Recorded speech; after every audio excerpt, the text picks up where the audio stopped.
Marko, verjamemo, da ni lahko, ampak kaj reči po takšni tekmi. Nekako dobili smo občutek, da enostavno se je Sevnica taktično bolje znašla v tistih trenutkih, ko so odločali na koncu tekme, torej v prvem polčasu.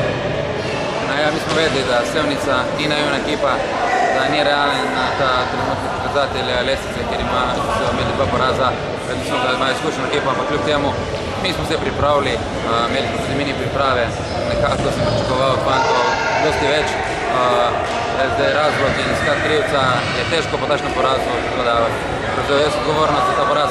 Kljub temu pa mislim, da smo imeli 1-0, to, kar smo hoteli, pritiskali smo dobro in potem pa neodgovorno prejeli kar nekaj zadetkov že v prvem polčasu, ker to ni odraz prve lige. Zdaj to posamezno ne bom našteval, kdo, kaj, ampak ko se bodo videli zadetki, če nam Sevnica da 3-4 zadetki iz proti napada in se dvakrat prav všetal gol, 2 gola iz prekinitve, ker nismo zbrani, to je ta nedisciplina, ki ne more krasiti ekipe, ki cilja na zgornji del lestvice. Zdaj pa, ali je to realno stanje ali ni, ali smo mi poleteli in da smo boljši, kot realno smo.